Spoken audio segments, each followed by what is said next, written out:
here's a quick rundown on our powered system. It has two Behringer speakers, a Yamaha mixing desk, and then a bunch of cables and a microphone and microphones. So sound goes into the microphone, then it goes into the mixing desk, and then comes out of the speakers. So when we're setting this up, first thing you do is make sure you've got your power supply sorted. So you can see here I've got just a normal extension cable to the wall, and then a power board here. And we have to plug in power for both the desk and the speakers. This is just a normal, like people call them jug plugs or kettle cords, because they look like the plugs you have on your kitchen kettle. So chuck that in, and then the back just goes into the back of the mixing desk here. And we use those same sorts of cables to plug in our speakers. So they're plugged in at the power board, and then the other end just goes into the bottom of the speakers like so. Now, before I turn them on, I'm just going to plug the speakers into the mixing desk as well. So the speakers have got power, but they also need to connect to the desk. So we use normal mic cables, but try and get nice long ones so you can spread your speakers out. And one end goes into the back of the speaker where it says input 1. So there's a few different channels here, but you want input 1 into the back of the speaker, and then the other end goes into the mixing desk. This says stereo out L, so for the left side, and then we'll chuck the other one into stereo out R for the right hand side. So both our speakers are now plugged into the desk. I'll turn the desk on first with this switch just above the power cord, and then I'll turn the speakers on.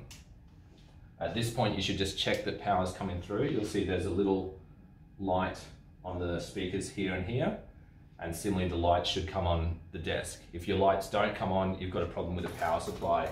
Don't fiddle around with anything else until you've sorted out your power. Cool, so that's the desk and the speakers plugged in. Next we'll plug in the microphone. So the crate's got two mics. They should be in this little black bag. One end of the microphone goes to the mic cable. So there's 3 pins there that just clicks on like that.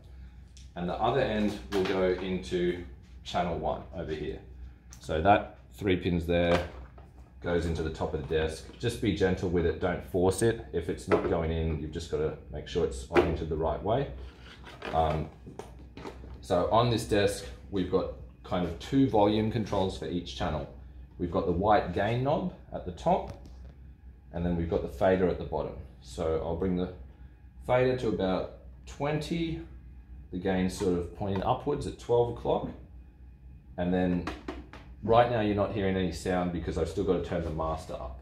So I'll make sure that's switched to on, bring this up slowly, check, and that should have a bit of sound coming through. So if I want more sound, I might turn up the gain a little bit more. I might bring up the fader here. That's basically all there is to it. There's a bunch of other buttons here. You don't need to press them or anything, but just make sure the red button is down, because this red button is what sends the signal to the mains. So if you're not getting any sound, it might be because you've forgotten to turn the channel on with this on button, or it might be that you've forgotten to turn that on. Usually we leave everything just in the on position. And the mic also has its own little switch there. So sometimes people might accidentally turn that on and off. If you're plugging in a phone or like a laptop for some background music, you can just plug these 2 into that side, put your phone or your laptop on that side, and bring up that volume in the same way.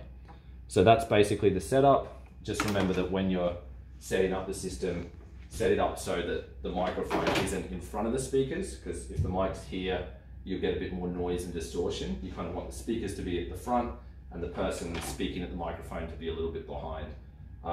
Please be careful with the cables, keep track of anything, make sure you roll it up neatly and put it into the bag at the end. Last little thing we usually send out as well is a couple of DI boxes. You won't need these unless you've got musicians who are plugging in keyboard and other musical equipment. But that's about it. Thanks for watching.